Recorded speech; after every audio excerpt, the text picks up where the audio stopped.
शादी के महज 90 दिनों के अंदर नवविवाहिता ने फंदा लगा करके अपनी जान दे दी है। और जब इलाज के दौरान, जब उसके पिता इलाज के दौरान घर ले गए थे, तब उसको काफ़ी बातें समझाई गई थी, यह बताई गई थी कि इस सब चीज़ों से नहीं घबराना है। लेकिन होते सुबह उसी लड़की जिसका नाम काजल है, उसको फंदे से लटके देख करके मायके वाले परेशान हो गए और मायके वालों के गांव में कोहराम मच गया। आपको बताएं कि माझा थाना क्षेत्र अंतर्गत अहिरवलिया गांव की रामायण गिरी की लड़की जिसका उम्र 22 वर्ष है, नाम काजल है, 23 जून को इसी वर्ष शादी हुआ था। और फिर आरोप यह है कि पति के बार बार प्रताड़ित करने से और मारपीट करने से वह अधमरा हो गई थी। और फिर अधमरा होने की स्थिति में इस बात की सूचना वह अपने भाई को दी, भाई ने अपने पिता को दिया।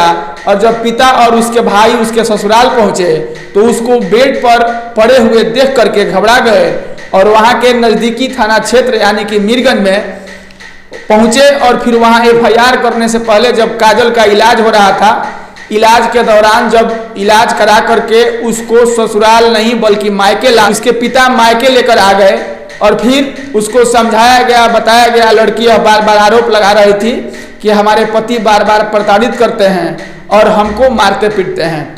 आरोप यह भी है कि उनके जो बड़े भाई की साली हैं, उनसे इसके पति का अवैध संबंध है, वह छुप छुप कर बात करते रहते थे। बाकी इस कहानी को, बाकी इस खबर को आगे आपसे बताएंगे। उससे पहले मैं नमस्कार स्वीकार करिए, मेरा नाम मनमीत है और आप जनता न्यूज नेटवर्क देख रहे हैं। हिंदू रीति रिवाज के अनुसार काजल की शादी मीरगंज थाना क्षेत्र के किसी गांव में हुई। और फिर शादी होने के बाद पहले 1 महीना 2 महीना सब कुछ अच्छा चला। और जब पति के फोन पर लुका छिपा करके बार बार बात करने पर 22 वर्षीय नवविवाहिता काजल ने जब इसकी तहकीकात किया तो उसे पता लगा कि उसके पति अपने बड़े भाई के साली से बात करते हैं और पिछले कई वर्षों से उनका अवैध संबंध है। जब इस बात का उन्होंने विरोध किया तब काजल के पति काजल को पीट करके उनके मायके पहुंचा दिए। और फिर मायके पहुंचा करके उन्होंने फोन पर कहा कि मैं बाहर जाने वाला हूं। इस बात पर काजल ने कहा कि ठीक है आप बाहर जाइए, लेकिन एक बार आप अपने ससुराल यानी कि हमसे मिल करके जाइए। इस पर पति ने इस बात का विरोध किया और विरोध करने पर काजल खुद अपने मायके से निकल करके अपने ससुराल चली गई। ससुराल जा करके अपने पति से मिलना चाहा, अपने पति से यह तमाम बातें बताना चाहा और इसका विरोध करना चाहा। इस पर उसके पति ने एक बंद कमरे में काजल को पिटाई किया और पीट कर उसको अधमरा कर दिया। अधमरा होने के बाद काजल ने इस बात की सूचना अपने भाई को दी और फिर उसके भाई ने अपने बाबूजी को दी। जब उसके भाई और बाबूजी मीरगंज थाना क्षेत्र के यानी कि काजल के ससुराल पहुंचे तो वहां पे देखे कि काजल बेड पर पड़ी हुई है। अचानक से आनन फानन में काजल को उठा करके स्थानीय अस्पताल में इलाज के लिए ले जाया गया। फिर वहां से रेफर करके सदर अस्पताल गोपालगंज में लाया गया और गोपालगंज में उसका इलाज हुआ। लड़की के पिता और लड़की के भाई काजल को उसके ससुराल पहुंचाने के बजाय अपने घर लेकर के आ गए और फिर घर में दवा बीरो दे करके उन्हें सुला दिया गया। होते सुबह जब देखा गया तो वही काजल फंदे से लटक करके अपनी आत्महत्या कर ली थी। अब परिवार वालों का यह आरोप है, काजल का भी यह आरोप था, बाकी मायके वालों में यह कोहराम मच गया है।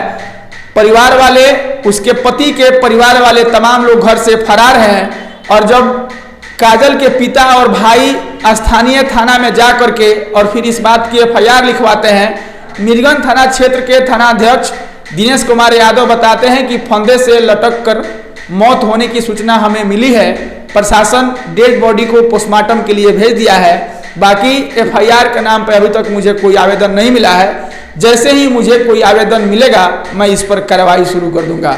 गोपालगंज जिले के माझा थाना क्षेत्र अंतर्गत अहिरवलिया गांव के रामायण गिरी की लड़की काजल गिरी जिसका शादी इसी वर्ष 23 जून को हुआ था और फिर पति के बार बार प्रताड़ित करने पर और कह सकते हैं कि बड़े भाई के साली के साथ अवैध संबंध होने पर और इस बात का विरोध करने पर लड़की को और नवविवाहिता को बार बार प्रताड़ित किया जा रहा था, बार बार परेशान किया जा रहा था। और इसी घटना को लेकर के काजल ने खुद की जान दे दी है और आत्महत्या कर ली है। बाकी इस खबर को लेकर के, इस घटना को लेकर के आप क्या सोचते हैं, आप अपनी प्रतिक्रिया जरूर दीजिएगा। हम मिलेंगे फिर किसी नए वीडियो में, तब तक के लिए धन्यवाद।